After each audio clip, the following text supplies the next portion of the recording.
Hey, I'm Kev, Mr. Go. Welcome back to MotoGP 17 and the manager quiz. We're heading to France.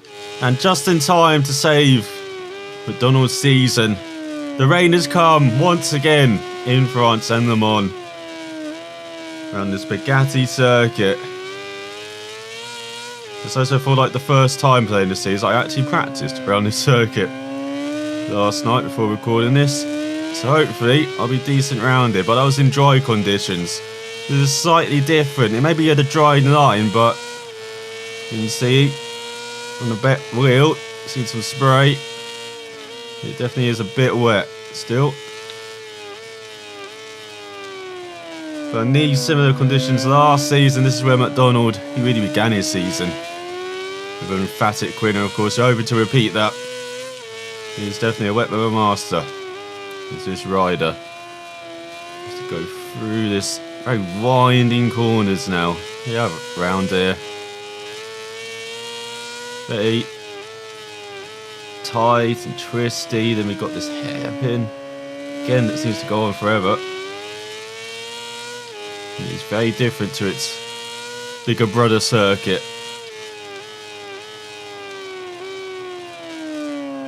This double right, we've got to look out for moves heading into that corner, especially that first part, and then make sure you stick to the line there for the second part to get a good exit heading onto this back straight, and then another corner where you can do some moves into this chicane. And even if you get this chicane wrong, if you just get this part right, get a good run, you can make a move into the right hand as Brad Binder's gone down in his KTM. We're doing decent out around it. This circuit's kind of growing on me. Not the biggest fan of it still, but I don't mind it. Very tricky circuit. And this like MacDonald's going to be right up there, 39.9. Just 0.3 of a second behind Marquez, which bodes very well for a top 10 qualifying position. Let's see where he is.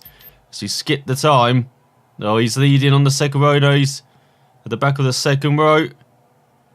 As we wait for the time to expire, MacDonald is 6th behind Passini and Olivia on the second row. Marcus grabs pole just ahead of Morbidelli by 0.003 of a second and 0.004 of a second ahead of Luti. Crazy how close it is in qualifying at the top. Bagnaia leading the third row. The Italians struck some form in recent races. Nakagami 8th, Baldassari 9th, and Shirota ran out of the top 10. There was Zabi and Kent. As they can further down, where's our Finnish teammate in 26th, his best qualifying of the season so far, and around 3.5 seconds off the pace. So very good qualifying for the elusive twins. But let's see if they can back it up in the race. And what glorious weather we have here in Le Mans. Look at it pouring down. The rain dance has worked once again. As for, I think it's the first time this season we saw light still on the first page of the grid. Very good to see, and in these conditions he could run away with it once again. Fingers crossed. Has looking further down, Magnum's about to appear in the middle of the ninth row alongside Hernandez and Brad Binder, and right at the back is Ika in the special row. The riders have just completed their warm-up lap. They're lined up on the Le Mans starting grid. Just a few more seconds left, and now that French Grand Prix will get underway. And there's MacDonald with a clear view to that run to the very fast first corner for the chicane. As you rev up the engine, wait for the lights to appear and go out for this 7th lap race. It's a long race, and look at that run from MacDonald. A fantastic start. Pouring it down as well. This might be the last any of the opposition actually see him. They take it very gently into the chicane, through the left. Wide in the right though. Getting on the power on the curb. I never want to do that in these conditions, or in normal conditions either. So it's slightly wide in that first corner, but Marcus in second, almost a second behind already. Oliviera in third. MacDonald's hustling this bike around this circuit. This first lap. Oh, taking a bit too much curb there. Going into the hairpin. Oh, and cut some of the grass as well. He still has to have, side income. Now in second gear down into the double right. He's got over a second lead on Marquez. Viviera in third. There's Morbidelli. Is he in fourth? Or is Luti ahead of him? It's going into the chicane for the first time. Keep it in third gear. Just going to save that rear tyre bit on this opening up, even though you can see tyres non-existent. As Marquez has dropped back. Viviera up to second. Morbidelli in third. He does feel like finishing second, Oliveira, this season. Can do it once again. There's no doubt that top three could get even tighter after this. Racers are a bit wide in that second right-hander. Again, cost him in qualifying, but doesn't cost him at the end of this opening lap. He's got almost second lead over Oliveira on two. Sticking out with this race, Morbidelli in for MacDonald. No surprise, did the fastest lap on that opening lap. Taking it very gently into these chicanes. Does not want to make a mistake. He's done it in every race so far this season, apart from Argentina. He's made a mistake, has MacDonald. These races, of course, in Qatar and Circuit Americas cost him badly. And in Jerez, cost him a chance at a win, well, at least at a podium. And now, as you've seen at the championship at the end of the last episode, he's over 3 race wins back. Now I calculated, if he wins every race for the remainder of the season, Morbidelli finishes second, Morbidelli still wins. But we know MacDonald's not going to win every race this season, as due to the issues at Austria and Aragon. Misano's a bit of a messy circuit as well.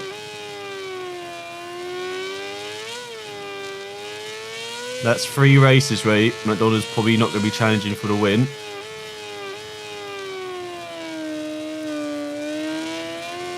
So take that down to around, what's that, 55 points from 11 remaining races, including this one. He needs lots of luck, does MacDonald, to even be in the title battle this season. In what will probably be his final season before we go up to MotoGP, have that Yamaha and Honda on hand. Then we can properly battle in MotoGP. There's, yeah, no surprise, fastest at 39.5. And that's much better than the chicane. It's like KTM have already paid for itself after the first race, so all this money we're earning now from running in MotoGP is just bonus.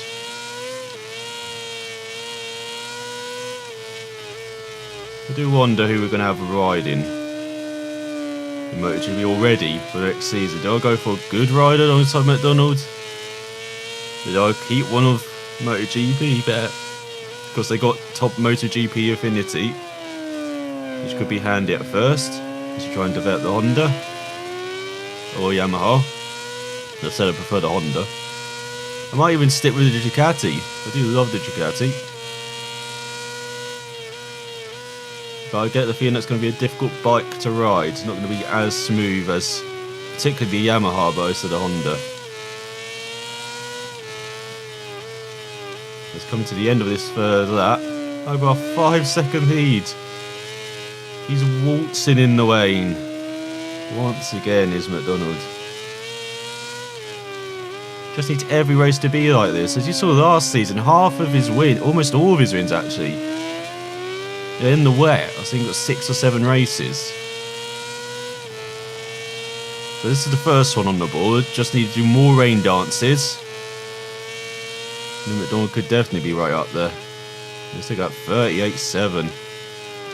Definitely in the zone now. It's around halfway through this race. Tyre wear non-existent as well. Now I've noticed with tyre wear, it does get affected by you battling with other riders. That's why it's pretty poor in Jerez. And by crashing a bit, so again, that's why it's poor in Jerez as well. Like, even if you crash once, the tyre wear can go up a bit due to that damaged bike. At least it feels like that's what's happening. On looking back at previous races, and like I said, doing some of the practice as well. Last night where I had races where I did crash. So I compared the tyre wear compared to when I went through the field and ran up front. And yeah, it's very different. On the final lap, if I was battling, I had barely any tyre to save and really struggling with the rear end. While if I ran up front like this, tyre wear was like non-existent. Not sure if that's because I get a bit ragged as well battling. But yeah, definitely something interesting I noticed practicing for once. It certainly seems to have paid off.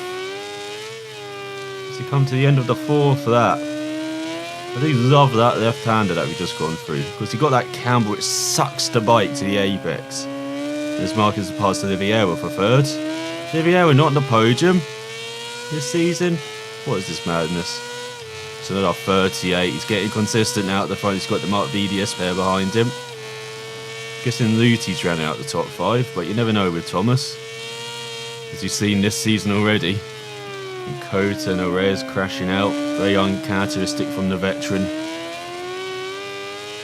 And so he's very much on the back foot in the championship as well as MacDonald as all he gets the rear end out. As you just got that rise going down the hill, the bike's slightly airborne. So you've got to land straight with the wheel, otherwise, as you've seen, you can get the back end out.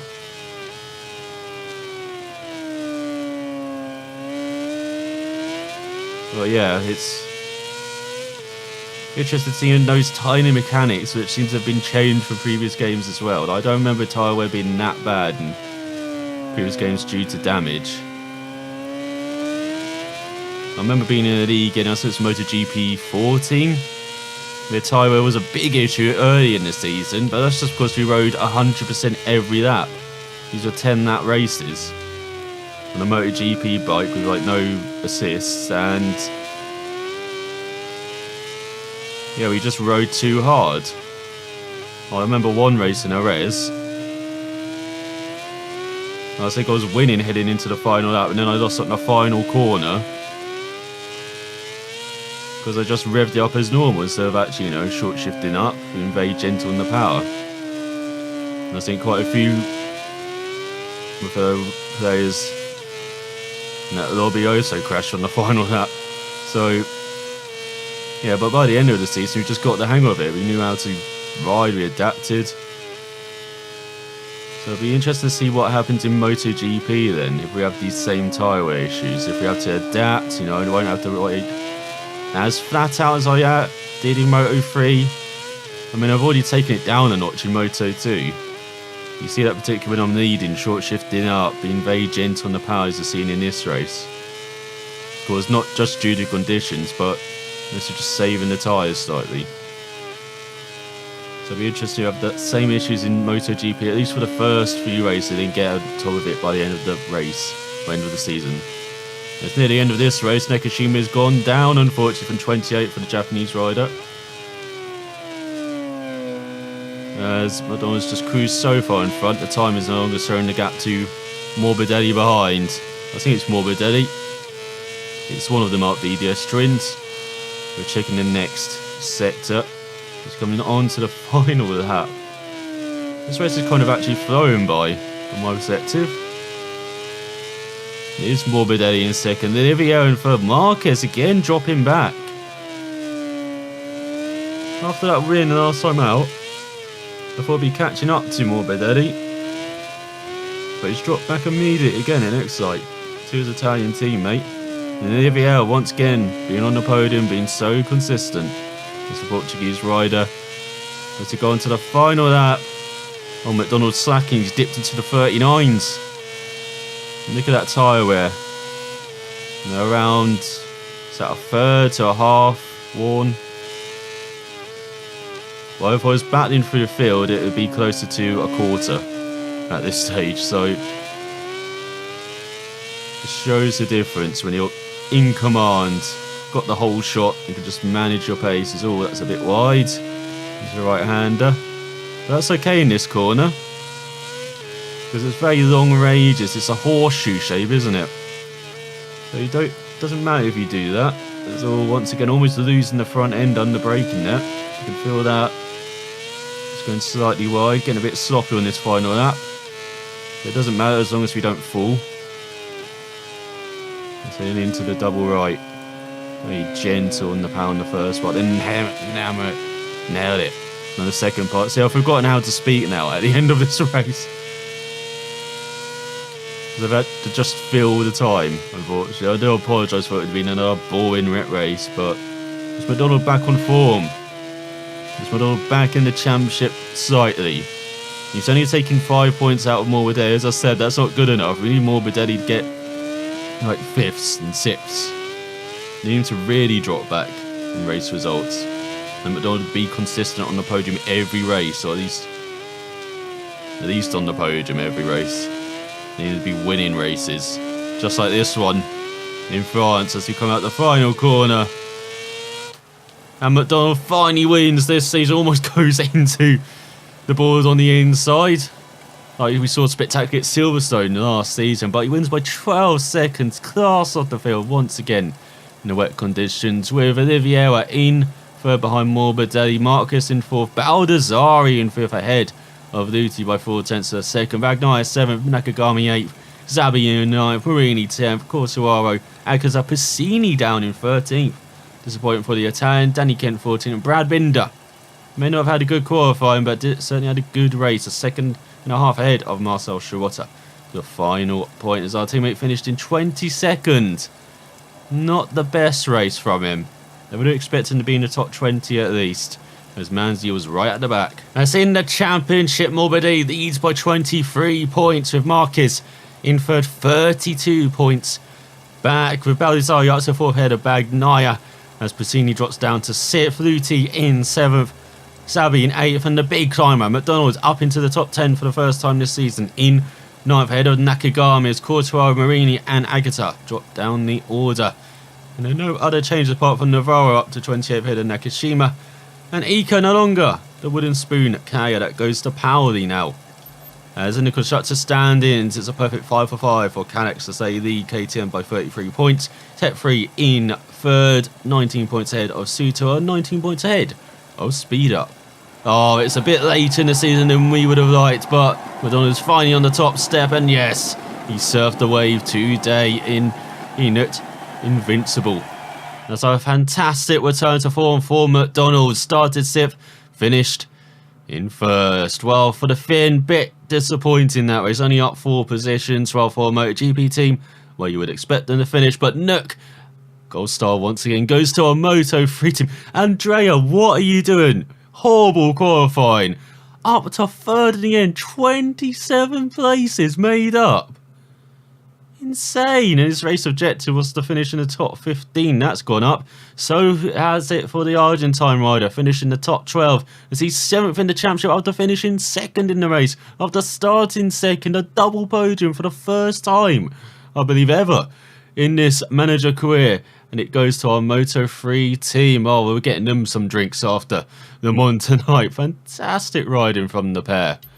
As looking at their skills, they improved everything apart from body position for Andrea. MacDonald improves his braking and throttle management, almost in the 90s now in his skills. Crazy. Well, our MotoGP team improved everything, and our Finnish rider improved everything apart from his body position. And we earned a decent amount of credits and some reputation. Had quite a lot of costs.